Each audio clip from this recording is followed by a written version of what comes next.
Welcome to another deep dive. Oh, yeah. Today, we're tackling one of the biggest thinkers in Western philosophy, GWF Hegel. Yeah.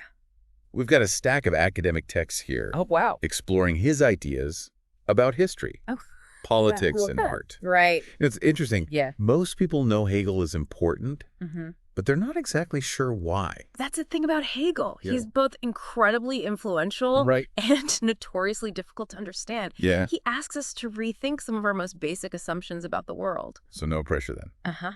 But seriously, what's the mission here? Well, I mean, why should someone in 2024 yeah. care about what some 19th century German philosopher had to say?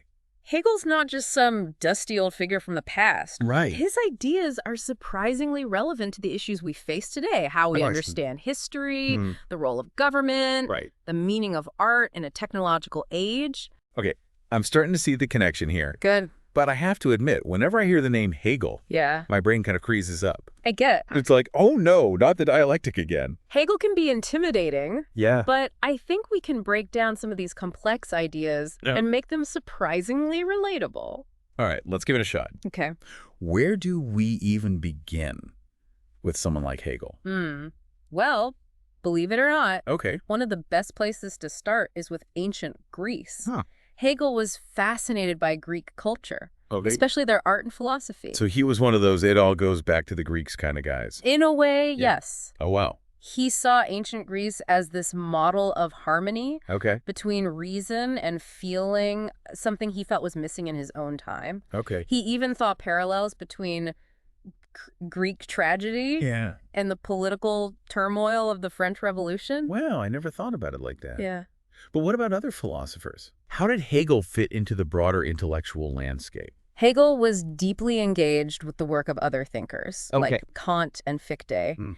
but he felt they overemphasized abstract reason Yeah. and neglected the richness of lived experience. So he was looking for a philosophy that was more grounded in the real world. Exactly. Okay. He wanted a system that could account for both the rational and the emotional, Right. the individual and the collective. Okay. And this is where his concept of folk religion comes into play. folk religion. Yeah. I'm not sure I've heard that term before. It's this idea that traditional religions, Okay. while imperfect, Right. play a vital role in shaping a community's ethical values and identity. Okay. He saw them as embodying a kind of collective wisdom Mm-hmm. that philosophy couldn't ignore. So it's not about blind faith, Right. but about the role religion plays Yeah. in creating a shared sense of meaning and belonging. That's a great way to put it. Oh, wow. And this leads us to one of Hegel's most revolutionary ideas, Okay. his concept of history as the unfolding of what he called the world spirit. Okay, here comes the head spinning part. Uh-huh. What exactly did he mean by world spirit? Was it like some kind of divine force controlling history? Hegel's world spirit is more like a process than a being. Okay. He believed that history is not just a random series of events, Yeah. but a gradual development of reason and self-consciousness. Uh-huh. It's like humanity is on this grand journey of self-discovery, Okay. and each historical era represents a step forward in that journey.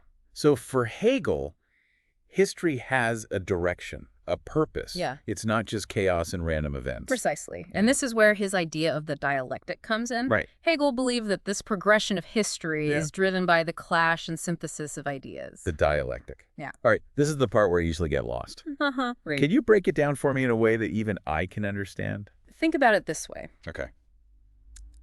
We all have beliefs and assumptions about the world, right? Uh-huh. But then we encounter new information, Yeah. different perspectives that challenge our existing views. Mm-hmm. This creates tension, Okay. a kind of intellectual conflict. So it's like when you're arguing with someone online Yeah, and they bring up a point you hadn't considered before. exactly. Okay. But instead of getting stuck in that conflict, Mhm. Hegel believed that this clash of ideas can actually lead to something new and better. Oh, wow. We have to synthesize those opposing views. Oh. Find a way to incorporate the truth of both sides Right. into a higher understanding. So it's like taking the best of both worlds Yeah. and creating something even stronger. That's the essence of the dialectic. Okay. Thesis, antithesis, synthesis. Right. And Hegel believed this process is happening all the time Yeah. in our individual lives, in society, Mm. and throughout history. I'm starting to get it. It's like this constant back and forth Right. that's pushing us towards greater understanding. Yeah. But this all sounds very abstract. Okay. How does this dialectic actually play out in the real world? Well, one of the best examples is how Hegel applied the dialectic to the very concept of nothing. Interesting. He argued that the very idea of nothingness Yeah. implies the existence of being. Okay. You can't have one without the other. Hmm.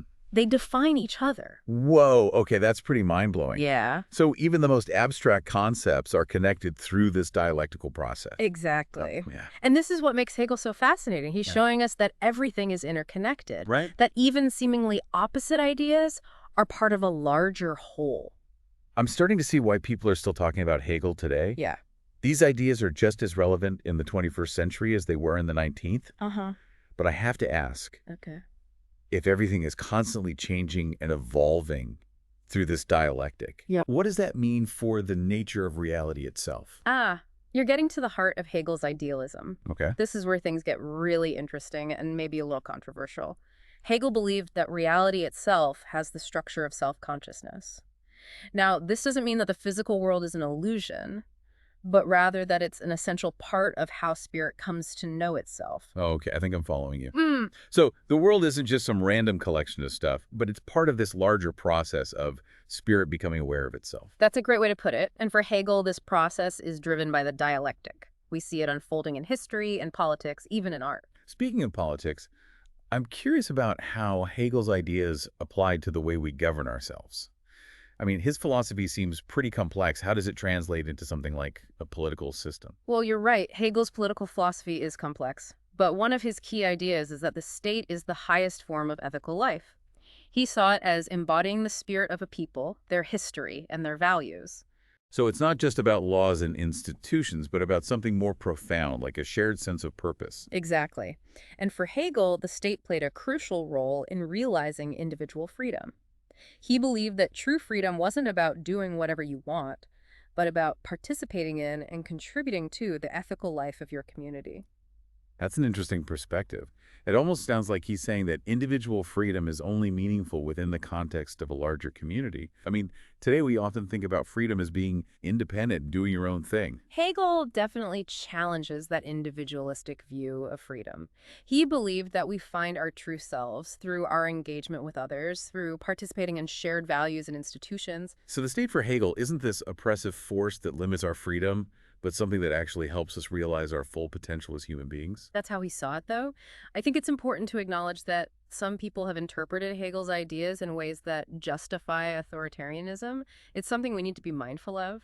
Absolutely. I mean, it's easy to see how someone could twist Hegel's ideas to support their own agenda. But if we're reading him charitably, it seems like he was trying to find a balance between individual freedom and the needs of the community. Exactly. He was writing in a time of immense political and social upheaval. Remember, this is the era of the French Revolution, the Napoleonic Wars.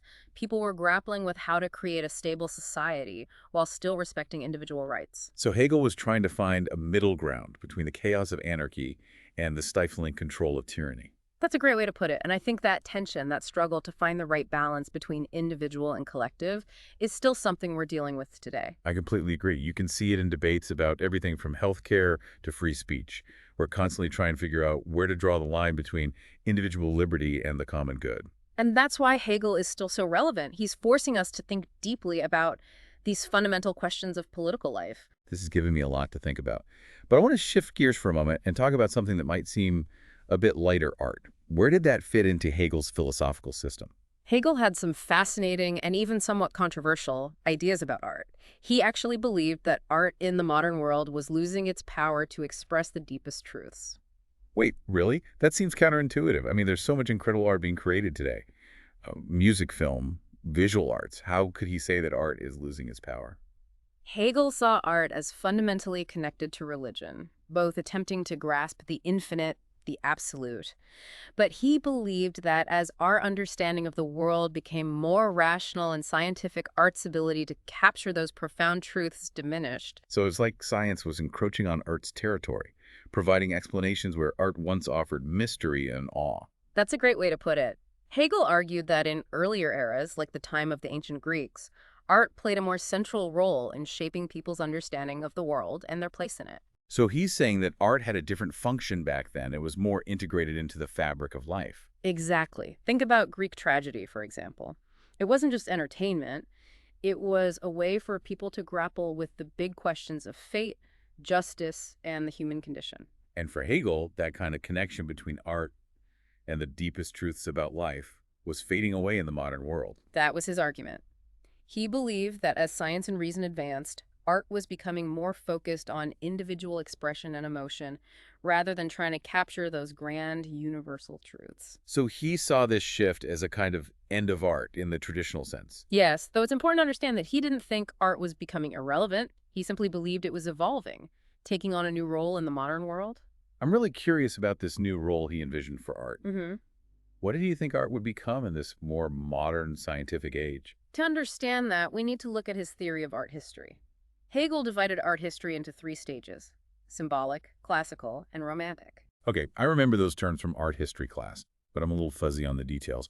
What do they mean for Hegel? Hegel saw these stages as reflecting different ways of understanding the relationship between the divine and the human.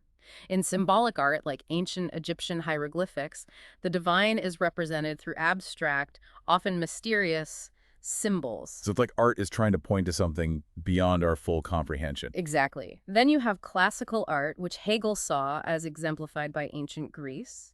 Here, the divine and the human achieve a kind of perfect balance expressed in beautiful, harmonious forms. Like the sculptures of Greek gods and goddesses, they have this incredible sense of both power and humanity. Precisely. But then we entered the romantic stage, which, for Hegel, represented a turning point. He saw romantic art with its emphasis on individual expression and emotion as a sign that art was moving away from its traditional role of expressing the absolute.